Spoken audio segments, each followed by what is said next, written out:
Hey everyone, welcome back to another Mattel Jurassic World review. Today we're taking a look at the new Camp Cretaceous Savage Strike Velociraptor.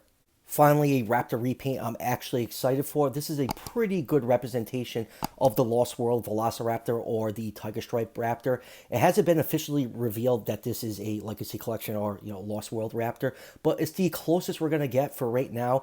It's definitely a better representation than the Legacy Collection Raptor that came out like a couple years ago. Was never a huge fan of that one. I don't like the jumping raptor mold, and those bright orange Cheeto arms were very unappealing to me. Plus, this Savage Strike mold is definitely among the superior Raptor molds of the few molds that we do have. And this mold is so nice, I decided to buy it twice, and I actually did not notice this until I got home, but I actually have a variation. If you look at this one right here, the stripes are a lot darker brown, and on this one right here that we'll be reviewing, the stripes are a lot lighter brown. And I just wanted to get two because I really like this paint scheme on the Raptors, and got home and I'm looking at them like, why does one look darker than the other? So yeah, there is definitely a variation between these two Raptors.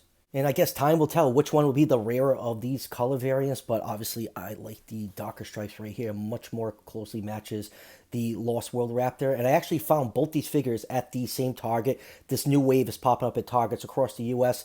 And on my way back home from fishing today, I decided to stop by one, and they had a ton of these on the shelf. They actually had 8 of this one and the new red and green one, which I am not a huge fan of. And while I was checking all these figures over, a lot of quality control issues with the eyes. Of the 8 I looked at, these two had the best eyes, and it's a shame that we're still getting these quality control issues with the eyes on these Jurassic World figures. It's been a constant issue plaguing the line ever since it started. I really wish Mattel would get on the ball and fix that. So anyways, let's just go over the package really quick before we crack this Raptor open. Comes in the Camp Cretaceous style package, and pretty much everything getting released right now is in the Camp Cretaceous style package, and that'll just all change over probably in a month or two when Dinoscape takes over.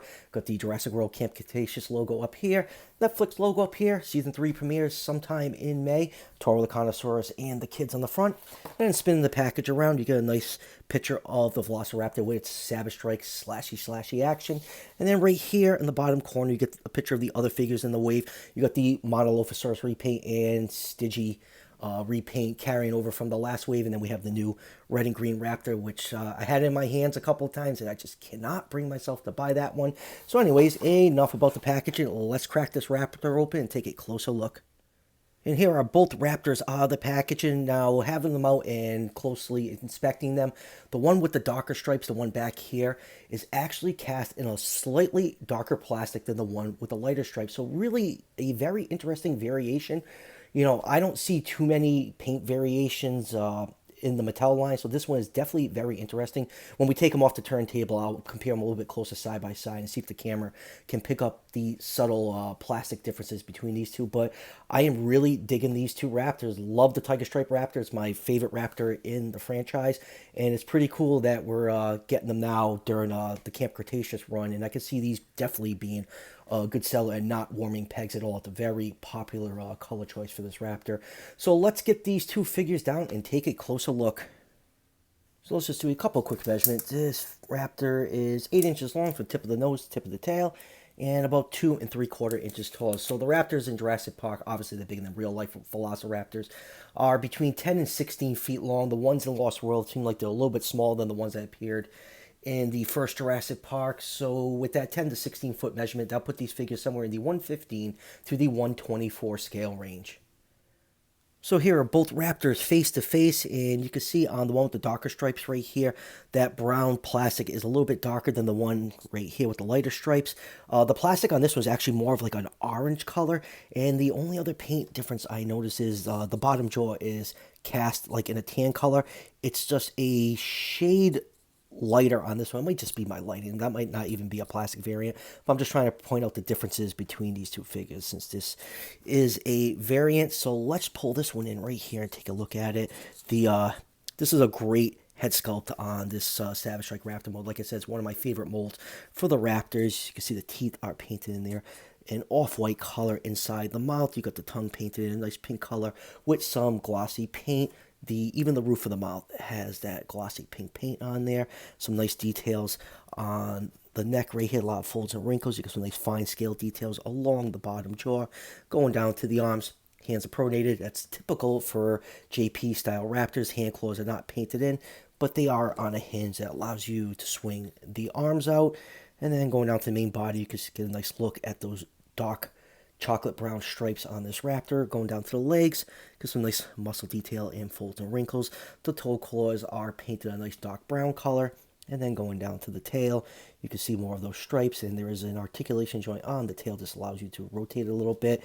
Same thing with the front legs. They can move forwards and backwards, and there's a little lock-in mechanism to keep them in a neutral position.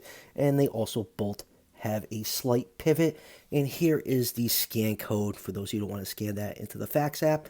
And since we got the figure turned over, you can see the underside is painted a nice cream color. That is a nice touch. And let's bring in the lighter stripe one. You can see the stripes on this one are a much lighter brown coloration. Like I said, that plastic that's cast in is more of an orange color. So pretty cool. I really am digging this variant. Adds some variety when displaying these next to each other. I'm definitely going to pick up more of these when I find them. Didn't want to clear the whole shelf up. I didn't want to look like a scalper out there. But going down to the legs, you can see the legs are kind of a bright orange color. Same thing.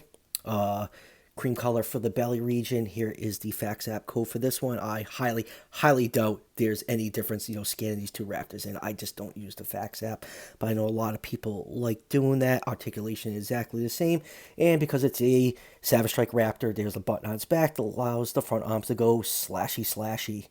All right, let's move on with some comparisons. First up, here it is with one of the human figures, John Hammond, and I think that scale looks really good with these Raptors. And next up, here it is with the recently reviewed Attack Pack Solaris. That will he stand?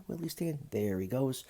And next up, here it is with the new Savage Strike Monolophosaurus. That's also available with this wave of Raptors.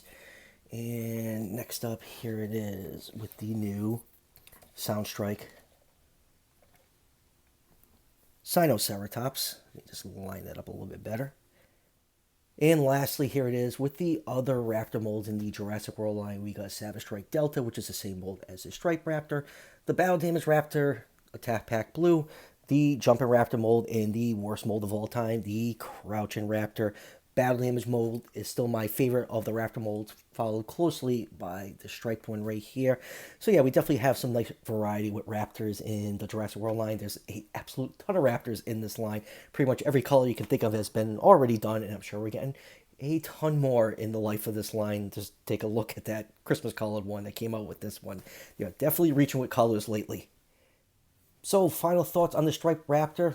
Really love the color scheme on this. I'm a big fan of the Lost World Raptor design. So I was happy to find these in the wild, and obviously, I liked it so much I bought two and just blindly stumbled into a color variation. So let me know in the comments, which version are you finding out in the wild? Are you finding this lighter striped one or the darker striped one? Just kind of want to get some more information. What's going on with this variation? So that will do it for the review. I just have a couple more Jurassic World figures to review. I still got the Savage Strike Plesiosaurus that just keeps getting bumped down. I just keep getting new figures and I just keep moving that review off. And I still got the new Attack Pack Proceratosaurus I have to get to. So be on the lookout for those reviews probably in the next week or so. And as always, if you're enjoying the content on this channel, show your support by hitting that subscription button just below the video. Each subscription helps out the channel tremendously and it's greatly appreciated. And I'll see you guys for the next one.